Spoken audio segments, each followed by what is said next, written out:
शुरू करते हैं हम लोग।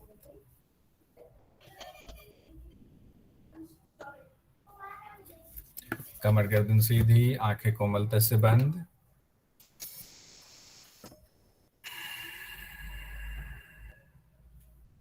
लंबी गहरी श्वास लें, धीरे धीरे छोड़ें।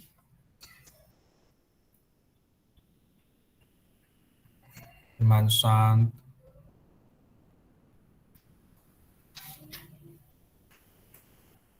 तीन बार पवित्र ओम का जाप, 3 बार शांति। लंबी गहरी श्वास लेकर शुरू करेंगे।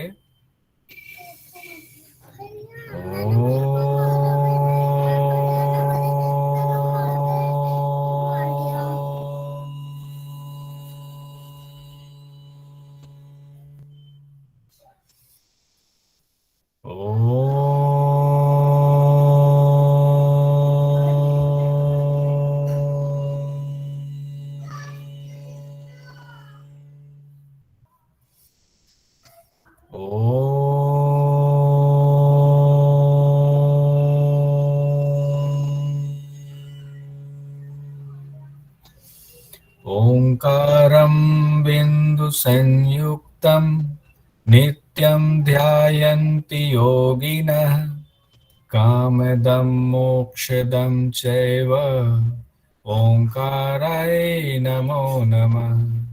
ओम शांति शांति शांति।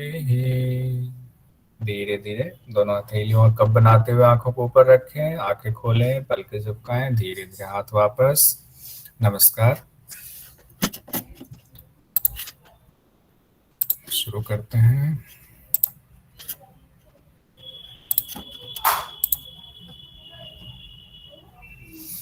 आज सारे इंपॉर्टेंट क्वेश्चंस ले लेंगे हम लोग।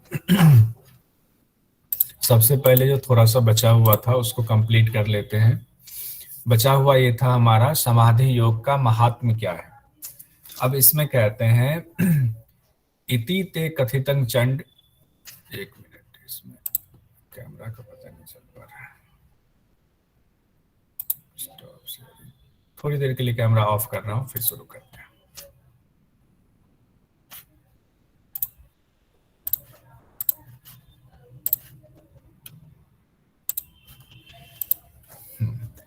इति ते कथितं चंड समाधि मुक्ति लक्षणम।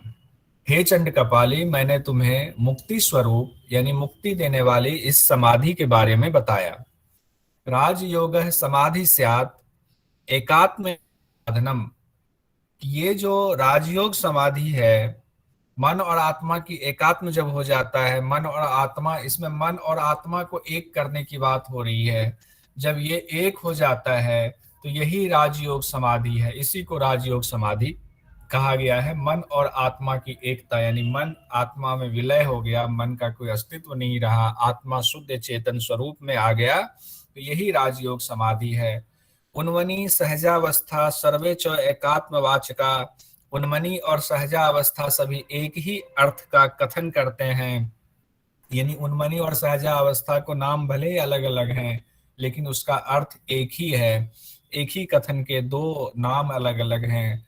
जले विष्णु स्थले विष्णु पर्वतमस्तके विष्णुर्पर्वतमस्तके ज्वालामाले कुले विष्णु सर्वंग विष्णुमयं जगत। कहते हैं कि जल में विष्णु भगवान, स्थल में विष्णु भगवान, पर्वत शिखर पर विष्णु भगवान, अग्नि में विष्णु भगवान, संपूर्ण जगत विष्णुमय ही है। अब कहते हैं जब राजयोग की समाधि मिल जाती है तो चारों ओर हर जगह जिधर हम देखते हैं उधर ही हमें भगवान विष्णु दिखाई देते हैं, ब्रह्म दिखाई देते हैं। कहते हैं जल में भी विष्णु है, थल में भी विष्णु है, पर्वत शिखर पर भी विष्णु दिखते हैं, अग्नि में भी विष्णु दिखते हैं, संपूर्ण जगत विष्णुमय हो जाता है। कब? जब हमारी राजयोग की समाधि लगती है। कहते हैं भूचराह खेचरा चापी यावंतो जीव जंतु। कहते हैं भूमि पर रहने वाले, आकाश में रहने वाले जितने जीव जंतु हैं, धरती पर आकाश आसमान जहां भी जितने जीव जंतु हमें दिखाई देते हैं, उसमें वृक्ष हो, गुल्म हो, लता हो, वल्ली तृणाध्या वारी पर्वता, यानी वृक्ष हो, झाड़ी हो, लता हो, तृण हो, पर्वत हो, सर्वं ब्रह्म विजातीयात् सर्व पश्यति च आत्मनि। कहते हैं सब ब्रह्म है, सभी को आत्मा में ही समझो। सब आत्मा में समझे, क्या समझ में आ जाता है कि सभी ब्रह्म है, सब आत्मा में ही समाहित है। कब? जब हमें समाधि की सिद्धि हो जाती है। ब्रह्म ही ब्रह्म दिखाई देते हैं हर चीज में। कहते हैं कि आत्मा घटस्थ चैतन्य अद्वैतं शाश्वतं परम, यानी कि शरीर में जो चैतन्य शाश्वत आत्मा है उसे शरीर से अलग समझकर, क्या कहते हैं, घटादि भिन्नो, घट से अलग समझकर, भिन्न समझकर, जात्वा वीतरागं विवासनम, विवासनम वस्त्र को कहते हैं उसे शरीर से अलग समझकर वीतराग एवं वासना रहित हो जाना है। अब आगे कहते हैं, एक एवं मिथः समाधि स्यात् सर्व संकल्प वर्जित, इस प्रकार सभी संकल्पों से रहित यह समाधि होती। समाधि में कोई संकल्प विकल्प नहीं होता है, समाधि तो एक रूप हो गया, अब आत्मा ही आत्मा है, ना कोई सवाल ना कोई जवाब, बस एक स्वरूप शुद्ध चैतन्य आत्मा है, हर जगह ब्रह्म ही ब्रह्म है। स्वदेहे पुत्र द्वारा आदि बांधवेशु धनादिशु, कहते हैं अपने शरीर, स्वदेहे अपना शरीर, पुत्र दारा स्त्री आदि जो हमारे संबंधी हैं, धन आदि हैं, सर्वेषु निर्ममो भूत्वा समाधि समवाप्नुयात्, कहते हैं सबके प्रति निर्मम होकर समाधि को प्राप्त करते हैं, यानी कि कोई लोभ मोह नहीं रह जाता है, ना अपने शरीर से मोह रह जाता है, ना पुत्र से, ना स्त्री से, ना सगे संबंधियों से, ना धन संपत्ति से, सबके प्रति मन जो है निर्मम। निर्मम का यहाँ अर्थ निगेटिव सेंस में नहीं लगाएंगे, जैसा कि निर्मम शब्द का अर्थ हम लोग निगेटिव में जनरली इस्तेमाल करते हैं। यहाँ है कि उससे मन हट जाता है, मन जाता ही नहीं है, मन का निरोध हो जाता है, इसी को यही समाधि में होता है। तत्वं लया अमृतं गोप्यम शिवोक्तं विधि विविधानि च, कहते अत्यंत गोपनीय अमृत स्वरूप समाधि के तत्व को और शिव जी द्वारा बताई गई विधियों को, तेषां संक्षेप मादाय कथितं मुक्ति लक्षणम, कहते हैं मैंने तुम्हें संक्षिप्त भाषा में इसका लक्षण समझाया, यानी कि भगवान शिव ने तो हठयोग का ज्ञान भगवान शिव ने माँ पार्वती को दिया, उसी को कहते हैं घेरन ऋषि की हे चंड कपाली, मैंने तुमको उसकी समाधि की जो तत्व थे उसको संक्षेप में बताया है उन विधियों को। उसके बाद कहते हैं वाचांग संक्षेप मादाय कथितं मुक्ति लक्षणम, इससे कि संक्षेप में बताया और इससे मुक्ति मिलती है। इति ते कथितं चंड समाधि दुर्लभः परः यं ज्ञात्वा न पुनर्जन्म जायते भूमि मंडले, कहते हैं हे चंड मैंने तुम्हें जो यह दुर्लभ समाधि की जानकारी दी है, इसके जान लेने पर, इसको सिद्ध कर लेने पर पुनर्जन्म नहीं होता इस भूमि मंडल में। यहाँ हमारा कंप्लीट हो गया और अब हम लोग नेक्स्ट बढ़ते हैं स्लाइड से एक एक करके।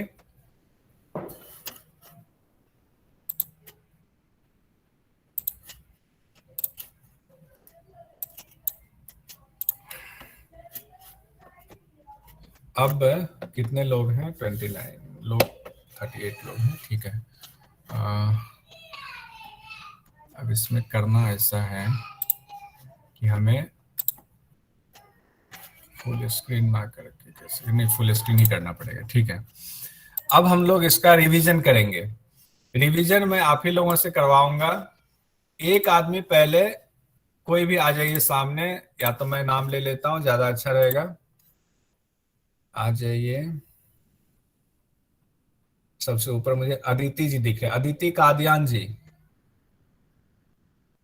अदिति कादियान जी हैं? जी सर, प्रणाम सर। प्रणाम। अदिति कादियान जी, करना यह है, सब लोग सुन लीजिए, करना क्या है, मैं एक एक स्लाइड आपको शो करूंगा स्क्रीन पे, उस स्लाइड को देख करके उसको समझाना है। आपने क्लास ली है इससे पहले? सर क्लास तो नहीं ली, मैं यूट्यूब से पढ़ती थी। अच्छा, जानकारी तो होगी ना? जी सर। ठीक है, तो देखिए आपके सामने स्लाइड है, इसको समझाइए, इसको बोलिए जैसे कि आप पढ़ा रहे हो उस लहजे में आपने इसको सब डिस्क्राइब करना है, गेरन संगीता को। आइए जल्दी जल्दी करना है क्योंकि बहुत सारे 50 स्लाइड्स हैं, एक एक करके सबसे करना है। जी सर। जी। सबसे पहले हम पढ़ेंगे ग्रंथ का परिचय। तो घेरंड संहिता के जो लेखक है वो है महर्षि घेरंड, और उनका काल बताया जाता है 17वीं शताब्दी में। मतलब ये अनुमान के मुताबिक है, ऐसे बिल्कुल सही से नहीं पता इसका। और पहली जो पांडुलिपि मिली है वो 1804 में मिली थी, 1804 में। गुरु, ये एक संवाद है, मतलब संवाद के रूप में है। गुरु महर्षि घेरंड और शिष्य राजा चंड कपाली, उनके बीच में एक संवाद है, इस पे आधारित है ये ग्रंथ। उसके बाद घेरंड संहिता में 7 अध्याय है। इसलिए इसको सप्तांग योग भी बोला जाता है, और इसका दूसरा नाम एक घटस्थ योग भी बोला जाता है। बहुत बढ़िया। फिर उसके बाद इसके जो 7 अध्याय है उनका नाम बताया हुआ है। सबसे पहला सटकर्म, आसन, मुद्रा बंध, प्रत्याहार, प्राणायाम, ध्यान और समाधि। और इन ठीक है, अध्यायों को प्रकरण भी बोला गया है। बहुत बढ़िया। ठीक है, अब आपका हो गया। अब नेक्स्ट सेकंड अदिति जी आएंगी। एक और अदिति जी है ना, अदिति साहा। अदिति जी आपके जी सर। सामने सेकंड स्लाइड है। जी सर। जी, आवाज आ रही है मेरी? बिल्कुल आ रही है, बोलते जाइए। आवाज नहीं हेलो। आएगी तो मैं बता दूंगा। जी सर, ठीक है सर। तो अब है सप्तांग योग के साथ इसे घटस्थ योग भी कहा जाता है, क्योंकि इसमें इस ग्रंथ में हम लोग देखे हैं कि जो योग गुरु महर्षि घेरन है, वो शरीर को घट के साथ तुलना करके बताए हैं। तो इसीलिए ये शरीर का योग है, हमारे पूरे शरीर का विज्ञान है, इसीलिए इसको घटस्थ योग भी कहा जाता है। अब उसके बाद है महर्षि घेरन ने मानव शरीर की तुलना घट योनि से, अच्छा वही बात है। फिर गुरु शिष्य के बीच का संवाद है, इसीलिए इसके अध्यायों को उपदेश भी कहा जाता है। हाँ, क्योंकि एक गुरु अपने शिष्य को, जैसे कि हम लोग जानते हैं कि राजा चंद्र कपाली घेरन ऋषि के सामने नतमस्तक होके योग ज्ञान के बारे में पूछे, और उनके सामने अपने आप को समर्पण कर दिए शिष्य के भांति। इसीलिए गुरु शिष्य का संवाद माना जाता है। तो गुरु ने शिष्य को उपदेश दिया, इसीलिए इनको ये सारे अध्यायों को उपदेश भी कहा जाता है। ठीक है, कई जगहों पर अध्यायों के लिए प्रकरण और सोपान भी उल्लेख मिलता है। ये मत भी है कि प्रकरण और सोपान भी कहा जाता है। 7 अध्याय मिलाकर कुल 353 तिरपन ही होंगे शायद, हाँ, ठीक है, 353 मंत्र या फिर 353 मंत्र या पद्य हैं। हाँ, तो जो 7 अध्याय हैं, हम पहले स्लाइड में देख चुके हैं कि इसमें 7 अध्याय हैं या फिर उपदेश जो भी बोले, तो उनमें टोटल 353 मंत्र या फिर पद्य हैं। सबसे बड़ा तृतीय उपदेश है, जिसमें कुल 100 मंत्र है, और उसके बाद सबसे छोटा चतुर्थ उपदेश है, जिसमें सिर्फ 5 मंत्र है। ठीक है। तो अदिति जी हो गया आपका। नेक्स्ट आएंगे आयुषी सिंह जी हैं। जी सर। आयुषी जी आइए, नेक्स्ट स्लाइड आपके लिए आइए। माया के समान कोई पाप नहीं है, यानी कि जो सबसे बड़ा पाप है वो माया है। अच्छा, योग से एक चीज बढ़कर मैं बता दूं, ये पहला अध्याय जो सटकर्म का है, उससे पहले जो इसमें थोड़ा सा बैकग्राउंड दिया गया है, उसमें ये सारी चीजें घेरन ऋषि ने बताई हुई हैं, वो बता रही है। बताइए आयुषी जी। जी, योग से बढ़कर कोई बल नहीं है, जो सबसे बड़ा बल है वह योग है। नेक्स्ट है, ज्ञान से बढ़कर कोई बंधु नहीं है, बंधु अर्थात मित्र, जो सबसे बड़ा हमारा बंधु या मित्र है वो ज्ञान है। और अहंकार से बढ़कर कोई शत्रु नहीं है, तो शत्रु या फिर इसके लिए बैर का भी यूज हम कर सकते हैं। तो वो सबसे बड़ा जो है वो है अहंकार। सबसे बड़ा बैरी हमारा अहंकार है। आगे भारती माली जी। जी सर। आपके लिए नेक्स्ट स्लाइड। इस स्लाइड में सप्त साधन की चर्चा हुई है। पहला है स्तोत्रम, जिसको षटकर्म कहते हैं। दृढ़ता यानी कि आसन, स्थिरता यानी कि मुद्रा, धैर्य यानी कि प्रत्याहार, लाघव यानी कि प्राणायाम, प्रत्यक्ष यानी कि ध्यान, निर्लिप्तता यानी कि समाधि। अब इसको थोड़ा सा मैं और डिस्क्राइब कर देता हूँ, बहुत अच्छा है। इसमें सप्त साधन जो बताया गया है उसमें सातों जो अध्याय, सातों जो साधन है, किसको करने से क्या होगा उसकी चर्चा है। तो पहला श्लोक में तो इन्होंने बताया था शोधन, दृढ़ता, स्थिरता, धैर्य, लाघव और प्रत्यक्ष और निर्लिप्तता, ये 7 चीजें होंगी जब हम पूरे इसका घटस्थ योग का या सप्तांग योग का अभ्यास करेंगे। तो उसके बाद महर्षि घेरन बताते हैं षटकर्म को करने से शोधन होगा। किसका शोधन? इस घट का शोधन होगा, इस शरीर का शोधन होगा। आसन से क्या होगी? हमारे शरीर में दृढ़ता आएगी। ये सवाल पूछा जाता है, इसीलिए इसको याद रखना जरूरी है। पूछ लिया जाता है स्थिरता किससे आती है? मुद्रा, आसन, षटकर्म दे दिया जाएगा तो उसमें मुद्रा से स्थिरता आती है। धैर्य किससे आता है? प्रत्याहार से धैर्य आता है। शरीर लाघव हल्का किससे होता है? प्राणायाम से होता है। और आत्मा का प्रत्यक्ष, यहाँ जो प्रत्यक्ष का मतलब है आत्मा किससे आपको दिख जाती है, आत्मा का प्रत्यक्षण किससे होता है? तो ध्यान से हमारे आत्मा का प्रत्यक्ष हो जाता है। और समाधि से निर्लिप्तता आती है, यानी कि आत्मा शुद्ध चेतन स्वरूप में अवस्थित हो जाती है और हम अपने शरीर से सबसे मोह हमारा भंग हो जाता है, जो कि लास्ट में हमने पढ़ा था समाधि में, समाधि महात्म्य में अभी, कि हमारा सगे संबंधी, धन संपत्ति सबसे लोभ खत्म हो जाता है, मोह खत्म हो जाता है। तो आगे इसमें आएंगी भारती पटेल जी।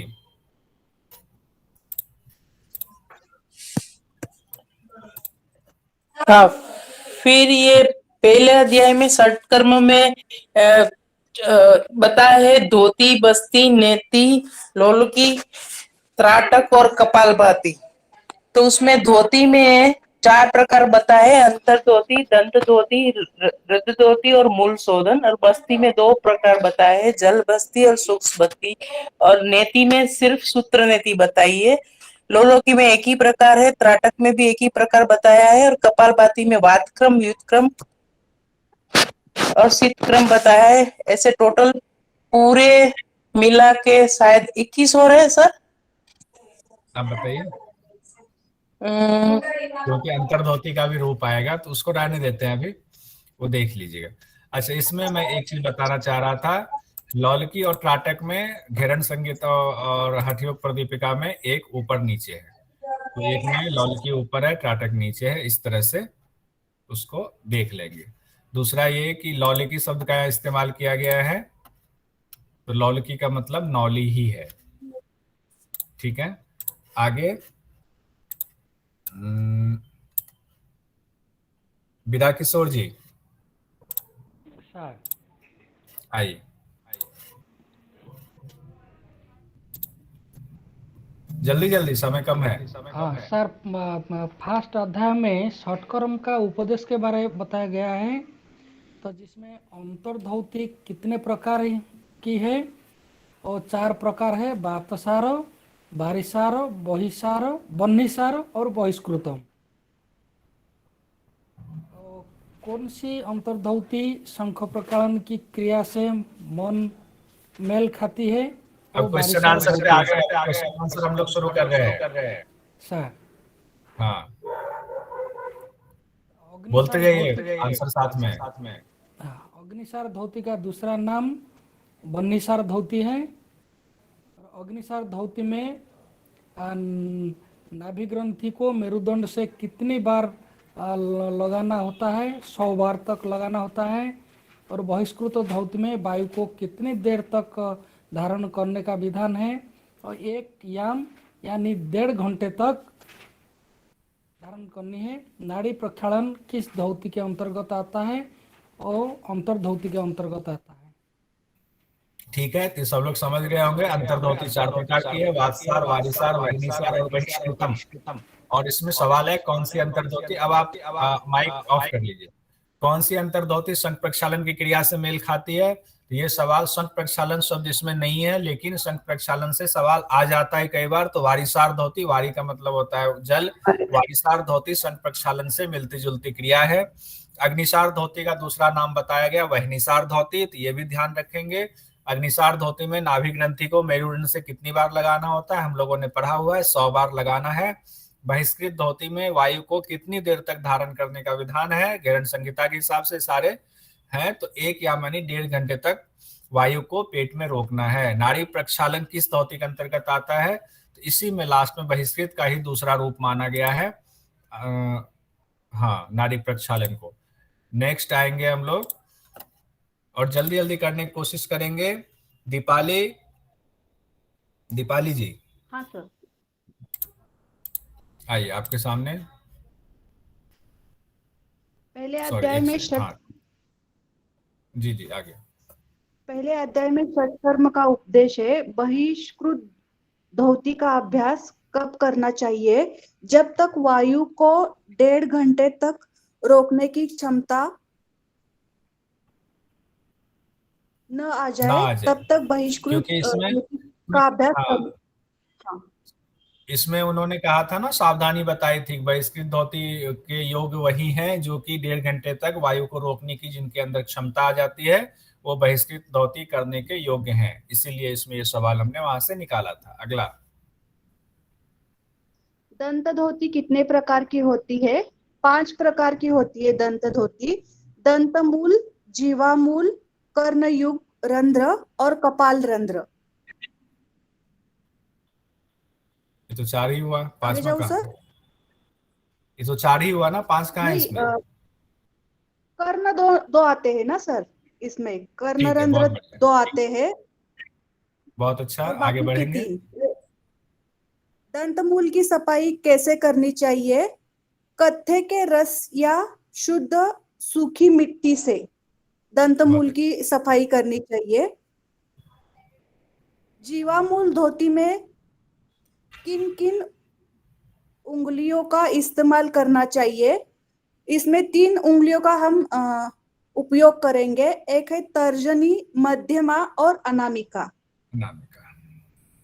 जीवामूल का दोहन किससे करना चाहिए? नवनीत यानी मक्खन से करना चाहिए। ठीक है, अब आगे तैयार होंगी दीपाली जी के बाद दिव्या जी। दिव्या जी रेडी? आइए, आपके लिए स्लाइड है। दिव्या जी। Yes sir. जी,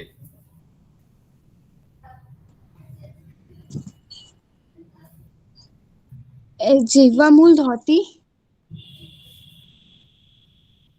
से क्या होता है? जीवामूल धोती से क्या होता है? तो इसमें बताया गया कि जीवा की लंबाई बढ़ती है। ठीक है। उसके बाद है कर्ण धोती किन उंगलियों से करनी चाहिए? तर्जनी, अनामिका से इसका मार्जन करना चाहिए। तर्जनी और अनामिका से कर्ण धोती का करनी मार्जन चाहिए, करना। कर्ण रंध्र का मार्जन करना चाहिए। ठीक है, हाँ। आगे। हृद धोती कितने प्रकार की होती है? तो हृद धोती 3 प्रकार की होती है, दंड, वमन और वासन। ठीक है। दंड धोती किसकी मदद से की जाती है? तो दंड धोती केले के पत्ते के डंठल से की जाती है और हल्दी के डंठल से की जाती है और बेत के डंठल से की जाती है। ठीक है। वमन धोती, वहां दंड धोती हो गया। वमन धोती कब करने का विधान है? तो खाने के तुरंत बाद वमन धोती करना चाहिए। अभी हम लोग जब अवन धोती करते हैं वो सुबह में वो हम खाली लोग पेट खाली, करते हैं। हाँ, हाँ, इसमें वो हम लोग खाने खाली पेट करते हैं। और ठीक वस्त्र धोती में वस्त्र की चौड़ाई कितनी होनी चाहिए? तो वो 4 अंगुल चौड़ा होना चाहिए।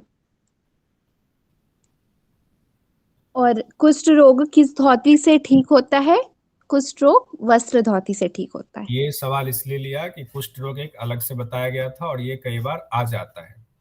ठीक है, तो अब नेक्स्ट आपका हो गया। अब है डॉक्टर महुआ पाल जी, आपके लिए स्लाइड है। Next. Yes sir, good evening sir. Good evening. पहले अध्याय में षटकर्म का जो उपदेश दिया गया है वहां पे जिह्वामूल धौती से क्या होता है? जिह्वामूल धौती से पहले का स्लाइड है सर। ये पहले वाला आ गया ना? हाँ ठीक है, अच्छा ठीक है। ये बस्ती कितने प्रकार की होती है? 2 प्रकार की होती है, जल बस्ती, शुष्क बस्ती और स्थल बस्ती। जल बस्ती की अभ्यास किस आसन में किया जाता है? उत्कट आसन में किया जाता है। स्थल या शुष्क बस्ती की अभ्यास किस आसन में किया जाता है? पश्चिम उत्थान आसन में किया जाता है। नेति की लंबाई कितनी होती है? 1 वितस्ती लंबा या 12 अंगुल लंबा? कौन सा षटकर्म खेचरी सिद्धि में सहायक होती है? नेति। ये बहुत इंपॉर्टेंट है, ये सवाल आ जाता है, नीति वाला भी है। सारे सवाल ऐसे जनरली जो मैंने निकाले हैं, एक एक सवाल छांट के निकाला है, कुछ भी छूटे ना एग्जाम में, तो इसको हल्के में नहीं लेंगे। ठीक है, बहुत अच्छा, बोलिए सर। कई जगह 1 वितस्ती 9 इंच ही लिखा हुआ है, तो ये 12 ही नहीं, 12 अंगुल या 9 इंच, ठीक है, ठीक है। थैंक यू, हाँ, तीनों चीजें लेंगे, तीनों में जो आ जाए एग्जाम में वो लिख देंगे। किस षटकर्म के अभ्यास से दिव्य दृष्टि मिलती है? नेति और त्राटक के अभ्यास से। गेरन संहिता में नौली क्रिया का क्या नाम बताया गया है? लौकिकी।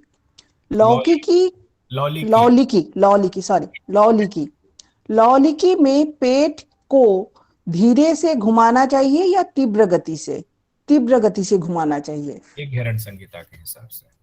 ठीक है, आगे अब है माधवी कुलकर्णी जी। जी सर। आपका है, ये स्लाइड हो गया। प्रथम अध्याय में षटकर्म का उपदेश है। बस्ती कितने, मैं ये वाला है वो तो हो गया, नेक्स्ट स्लाइड इसमें। हाँ, त्राटक का अभ्यास कब तक करना चाहिए? जब तक आंसू न निकल आए तब तक करना चाहिए। त्राटक के अभ्यास से कौन सी मुद्रा सिद्ध होती है? शांभवी मुद्रा सिद्ध होती है। बहुत इंपॉर्टेंट है, त्राटक के अभ्यास से कौन सी मुद्रा सिद्ध होती है? शांभवी मुद्रा सिद्ध होती है। और शांभवी मुद्रा हमें बताया गया है, बताइए शांभवी मुद्रा के बारे में और कहाँ पे चर्चा है? ध्यान और समाधि में भी है क्या चर्चा? ध्यान योग समाधि। ध्यान योग समाधि, और क्या ध्यान में भी है? समाधि में तो ठीक है, ध्यान में भी है क्या कहीं शांभवी मुद्रा की चर्चा? यस सर, तेजो ध्यान। तेजो ध्यान में है सर। महामुद्रा में भी है शांभवी मुद्रा की। ध्यान में, सूक्ष्म ध्यान में किसकी चर्चा है? सूक्ष्म ध्यान में, सूक्ष्म ध्यान में है, सूक्ष्म ध्यान। कुंडलिनी को देखने के लिए संभवी परफॉर्म करना है ताकि कुंडलिनी चंचल होती है, इसीलिए बहुत इंपॉर्टेंट है। इससे संबंधित सवाल आने के चांस रहते हैं। आगे बढ़ेंगे।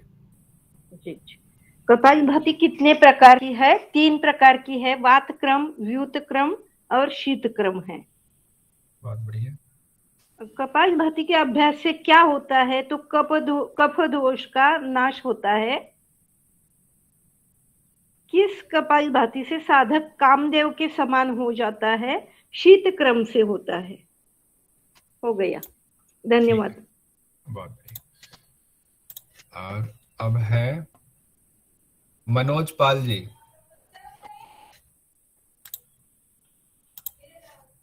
मनोज पाल जी,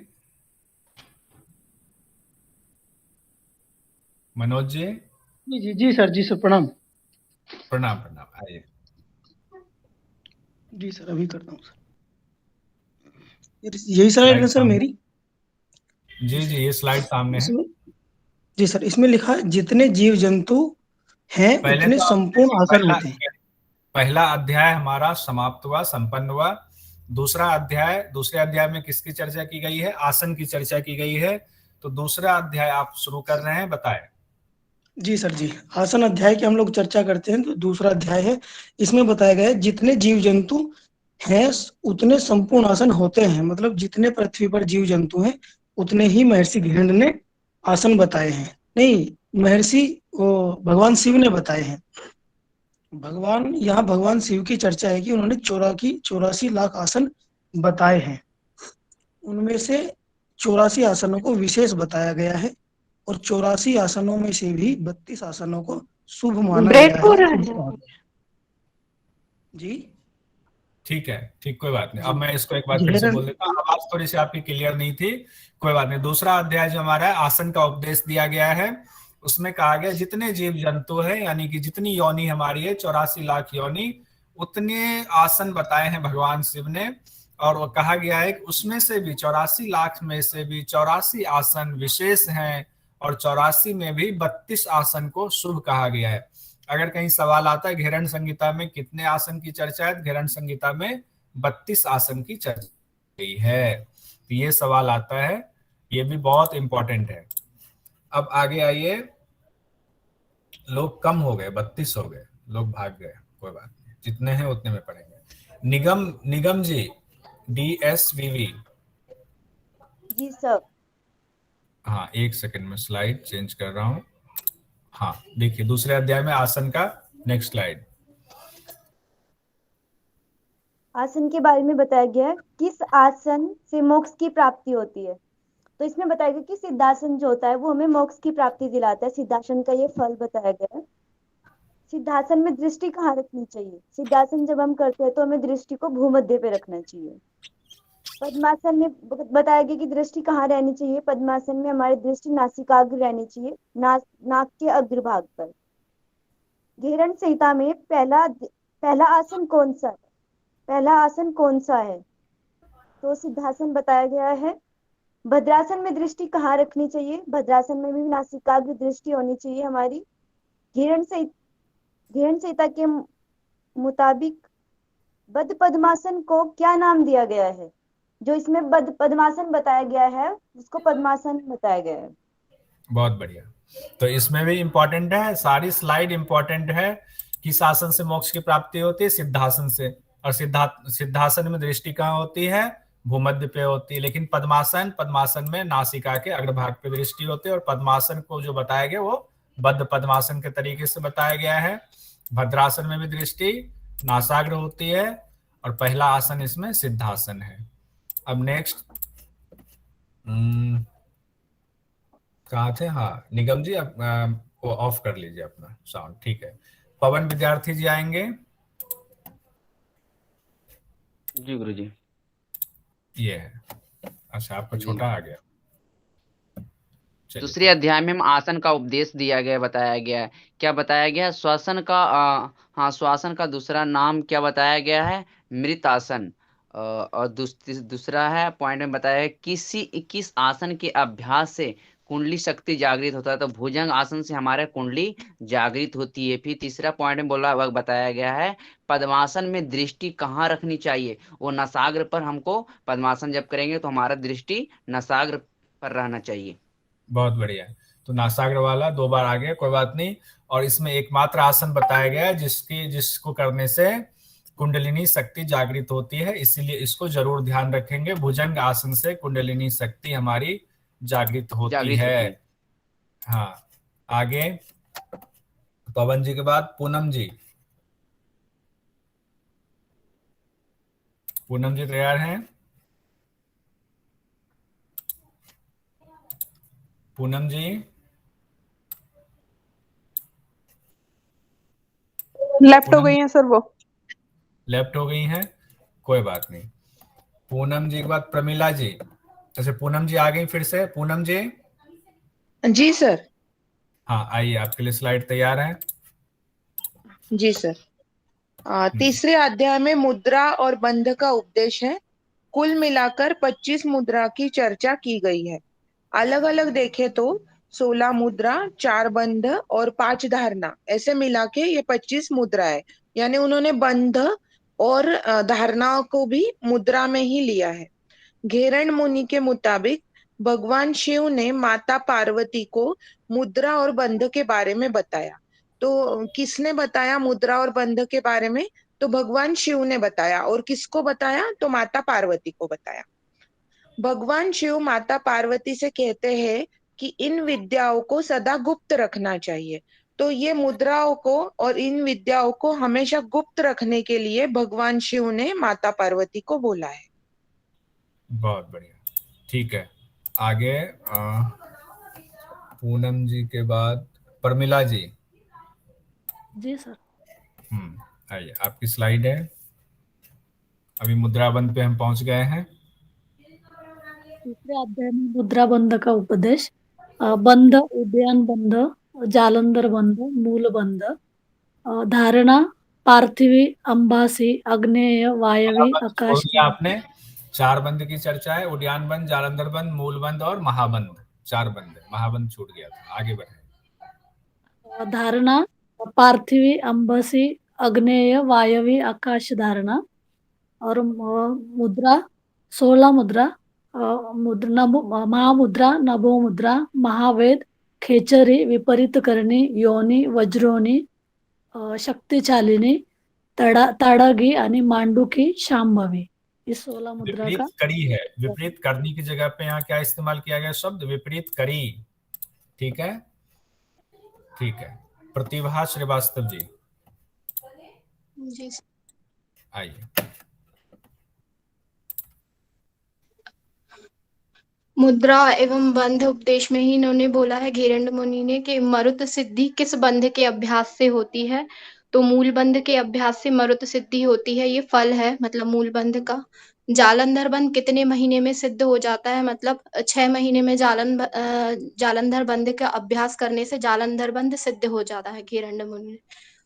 महाखग के ऊपर उठने की चर्चा किस बंध में है? मतलब जो हमारे प्राण है, जिसको यहाँ पे उद्यान बंध में महाखग के नाम से भी बताया गया है, तो इसको ऊपर मतलब जो ऊर्ध्वगामी गति किस बंध से होती है? तो वो उद्यान बंध से होती है। मृत्यु रूपी हाथी के लिए सिंह के समान किस बंध में चर्चा है? तो उद्यान बंध में। उद्यान बंध की विशेषता बताई गई है कि मृत्यु रूपी हाथी को उद्यान बंध को सिंह के समान बताया गया है। किस बंध के प्रसाद से सभी इच्छाएं पूर्ण होती हैं? तो महाबंध का अभ्यास करने से समस्त इच्छाएं पूर्ण हो जाती हैं। बहुत अच्छा। अब प्रतिभा जी के बाद है पुष्पा जी। Yes sir. आइए।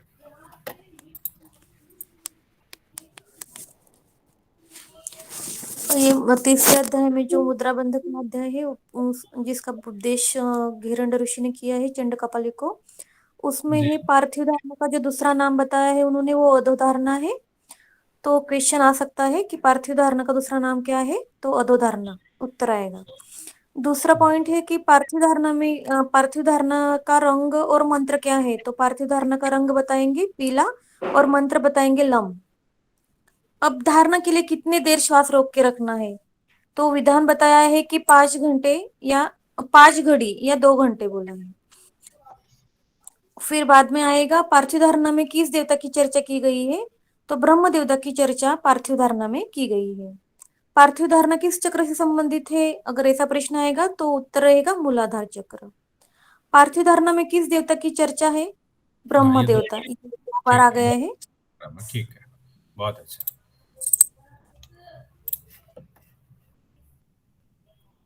पुष्पलता जी। सर मैं ही पुष्पलता थी। अच्छा, पुष्पा नाम लिया तो मुझे लगा मेरा ही नाम है। अच्छा ठीक है। पुष्पा जी, पुष्पा मुर्गत जी। पुष्पा मुर्गत जी। हाँ बोलिए सर। तीसरे अध्याय में पढ़ना है, विवरण बताना है, पढ़ाना है। ओके। घेरंड मुनि ने तीसरे अध्याय में मुद्रा और बंध के बारे में उपदेश बताया हमको। अंबासी धारणा किस तत्व में संबंधित है? अंबासी धारणा जल तत्व में संबंधित है। अंबासी धारणा का रंग और मंत्र क्या है? धवल व वम। अंबासी धारणा में किस देवता की चर्चा की है? विष्णु देवता की चर्चा की है।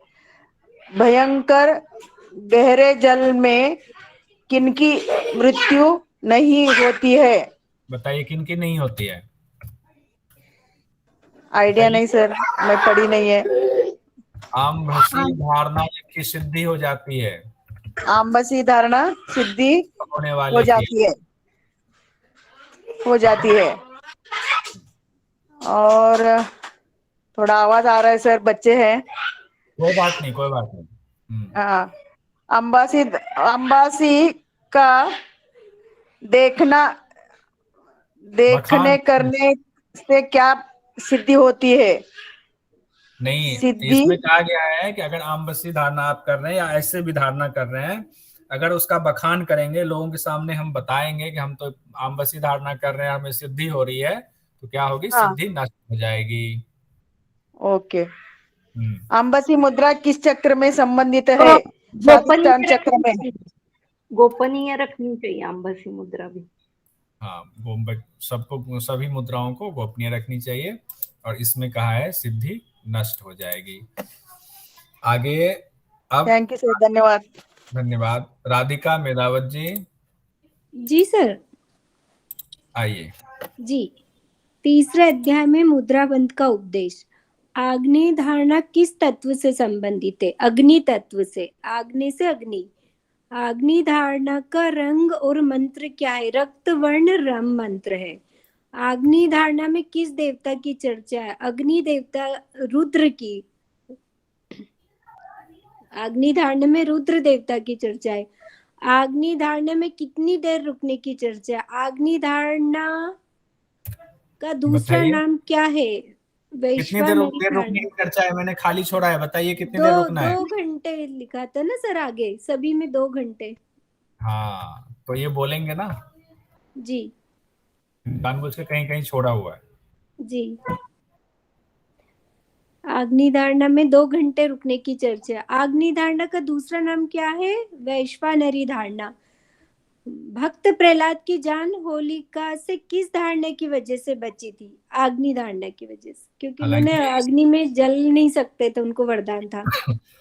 अग्नि धारणा सिद्ध हो गई। ग्रंथ संहिता में नहीं है, लेकिन इसको हमने अलग से ले लिया समझने के लिए। ठीक है जी। इसको ये ना समझे कि ग्रंथ संहिता का हिस्सा है। आगे रानी जैन जी। जी सर, प्रणाम। प्रणाम। आग्नेय के बाद आपके सामने है वायव्य धारणा। आइए।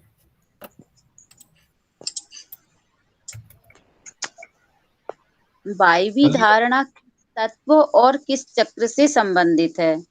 तो वायवी धारणा बताइए। वायु तत्व और वायु तत्व से और अनाहत चक्र अनाहत चक्र से संबंधित है। और वायवी धारणा का रंग और मंत्र क्या है? तो वायवी धारणा का रंग है धूम्र रंग है और इसका मंत्र है यम। और वायवी धारणा में किस देवता की चर्चा की गई है? तो वायवी धारणा में ईश्वर की चर्चा की गई है। वायवी धारणा में कितनी देर रुकने की चर्चा है? तो वायवी धारणा में 2 घंटे रुकने की चर्चा की गई है। और आसमान में उड़ने की क्षमता किस धारणा से आती है? तो आसमान में उड़ने की क्षमता वायवी धारणा से आती है। बहुत बढ़िया। Thank you sir. Welcome. Ritika ji. हाँ भैया, आइए। आकाशीय धारणा किस तत्व और चक्र से संबंधित है? आकाशीय धारणा आकाश तत्व और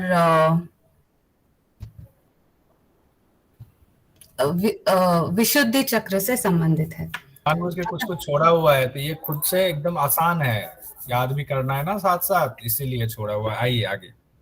आकाशीय धारणा का रंग और मंत्र क्या है? शुद्ध जल का रंग है या समंदर का रंग है और बीज मंत्र हम है। आकाशीय धारणा में किस देवता की चर्चा है? सदाशिव की चर्चा है आकाशीय धारणा में। आकाशीय धारणा में कितनी देर रुकने की चर्चा की गई है?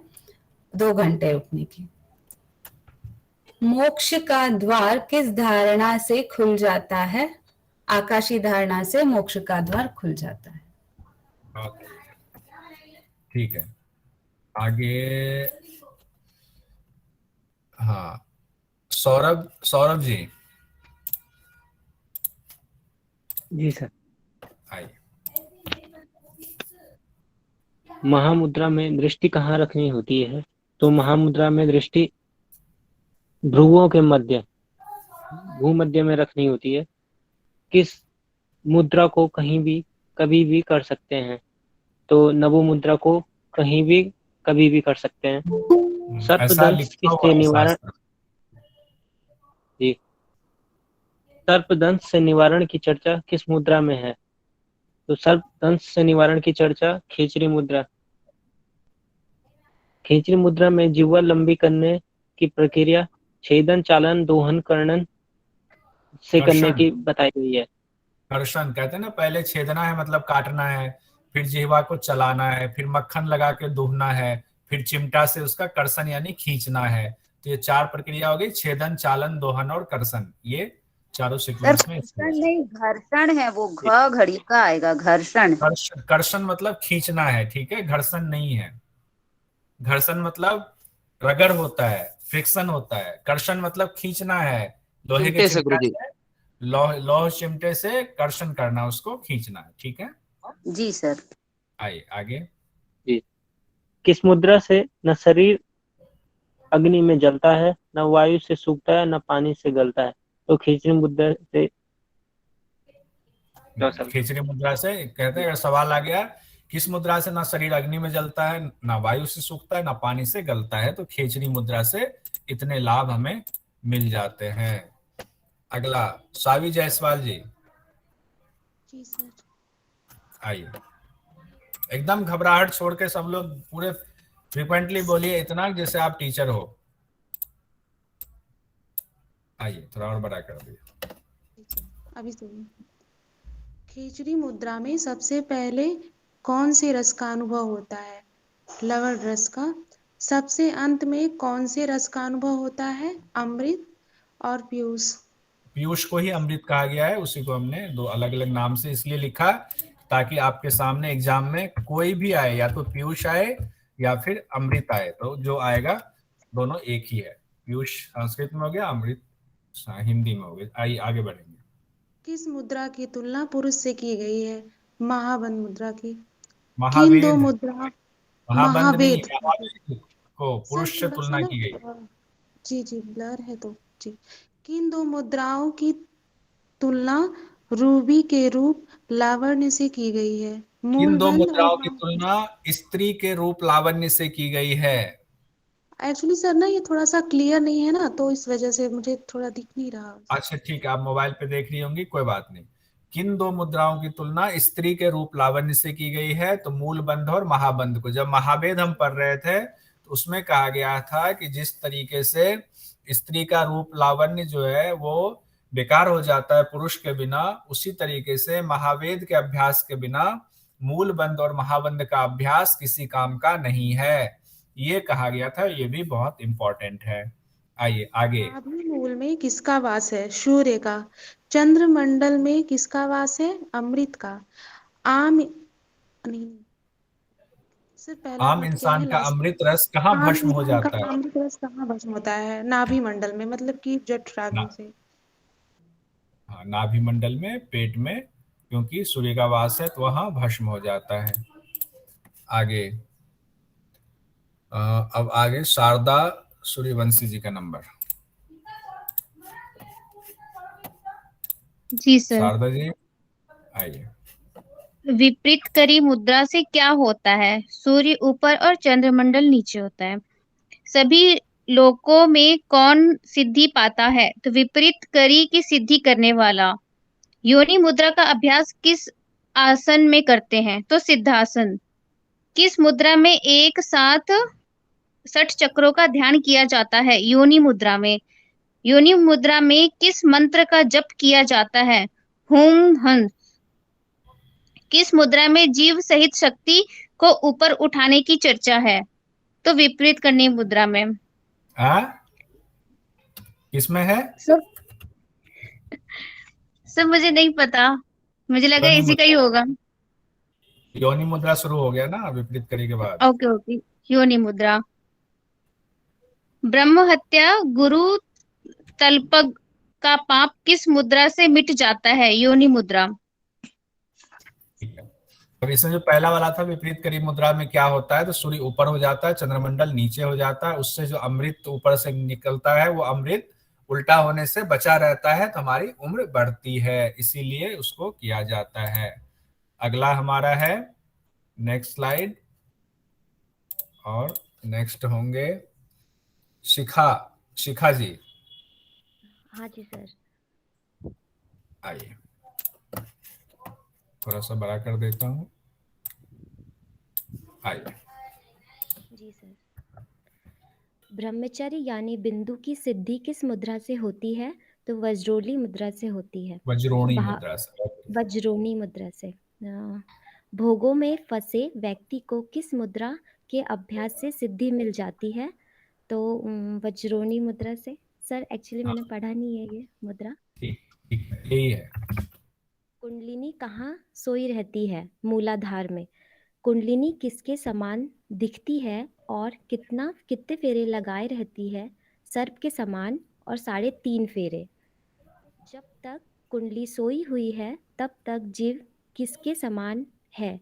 तो पशु के समान है। शक्ति चालिनी। ठीक है जी सर। शक्ति चालन मुद्रा में वस्त्र की लंबाई चौड़ाई कितनी होनी चाहिए? तो एक विस्तर लंबा और 4 उंगल चौड़ा। एक वितस्ती लंबा और 4 अंगुल चौड़ा। किस आसन में शक्ति चालन मुद्रा का अभ्यास किया जाता है? तो सिद्धासन में। बहुत बढ़िया। किन्हीं को दिक्कत हो तो बताइएगा कि आवाज नहीं आ रही है हमें क्लियर, तो वो भी बताइएगा। अब सोनाली जी, सोनाली मिलिंद। हाँ सर।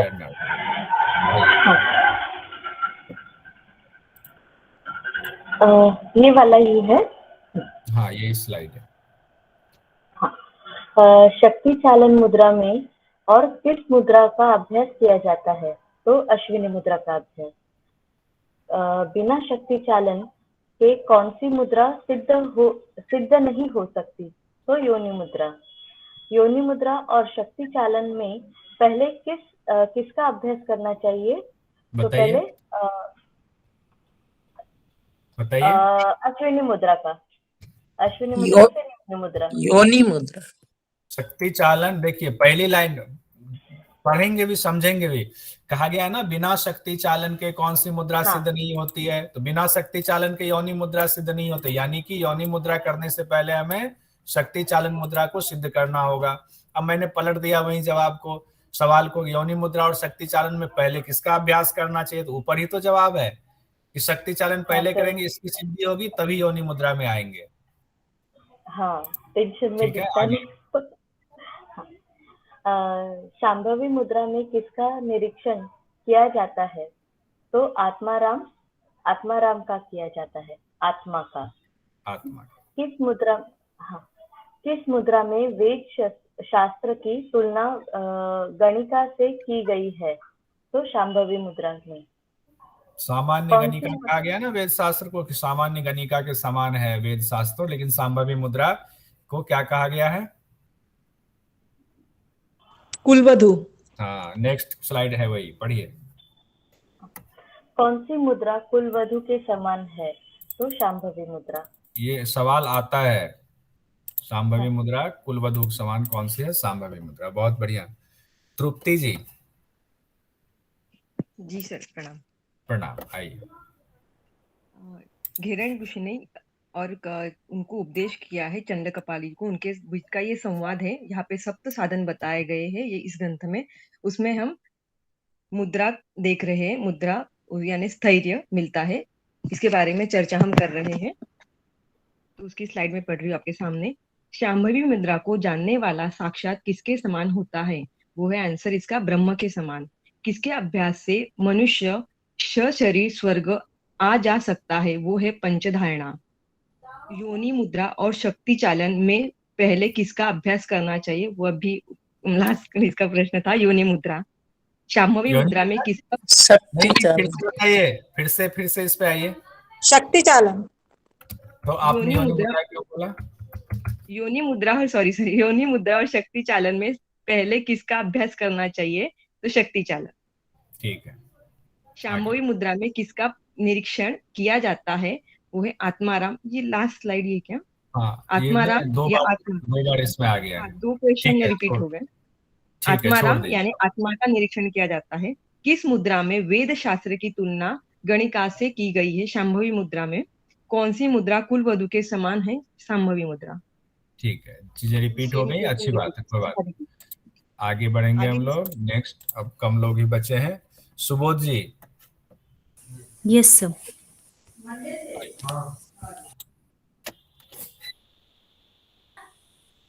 इस अध्याय में सिर्फ 5 मंत्र हैं। काम आदि शत्रुओं के नाश के लिए प्रत्याहार का उपदेश, मन को आत्मा में वशीभूत करने का तरीका बताया गया है, पुरस्कार तिरस्कार सुगंध दुर्गंध रसों से हटाकर मन को आत्मा के वश में करें।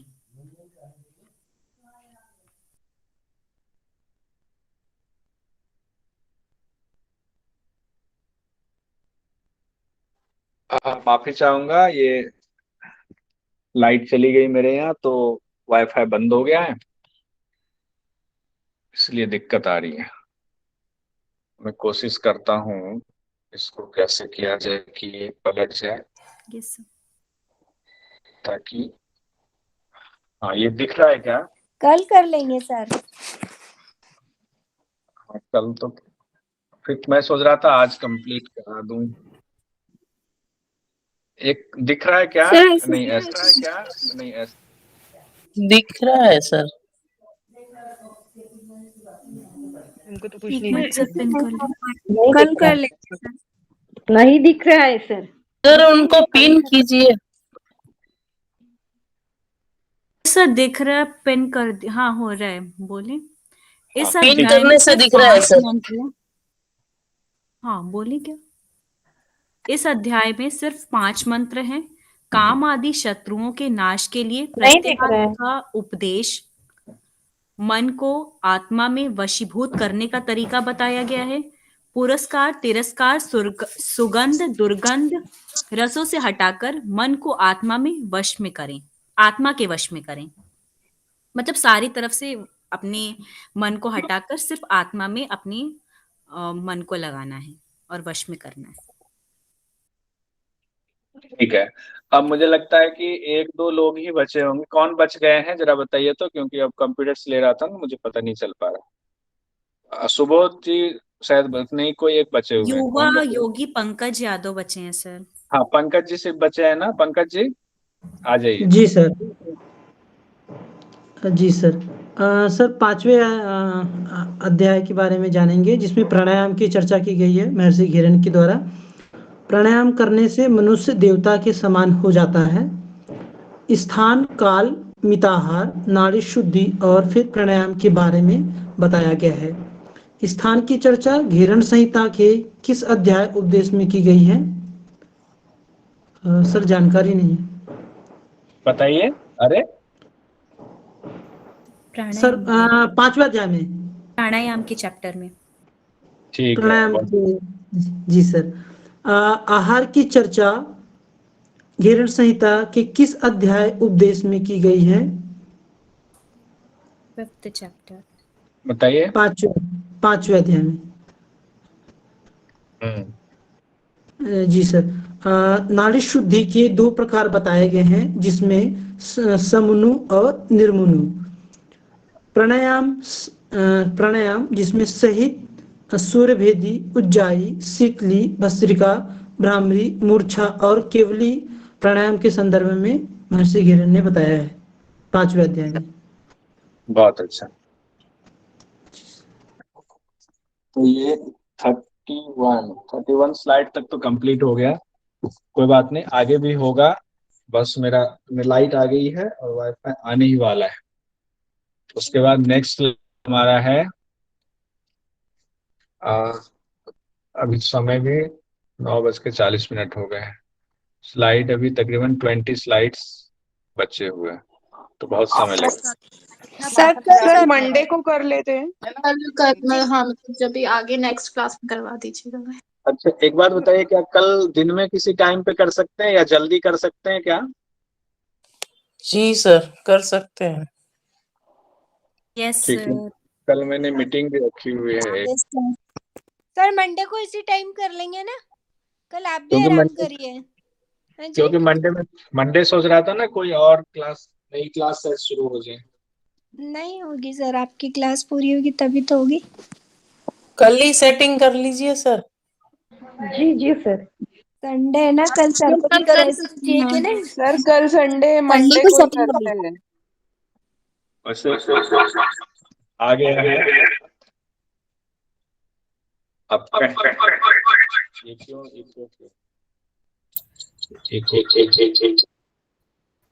आवाज भी एको हो रहा है सर। आवाज वाइब्रेट हो रही है। अब ठीक हो गया है, कोई दिक्कत नहीं है, लेकिन जैसा कहें आप लोग इसी हिसाब से करेंगे, क्योंकि सर एक क्लास की नीड और है, आप संडे या मंडे जो भी आपको कंफर्टेबल हो उसमें आप करा दीजिए।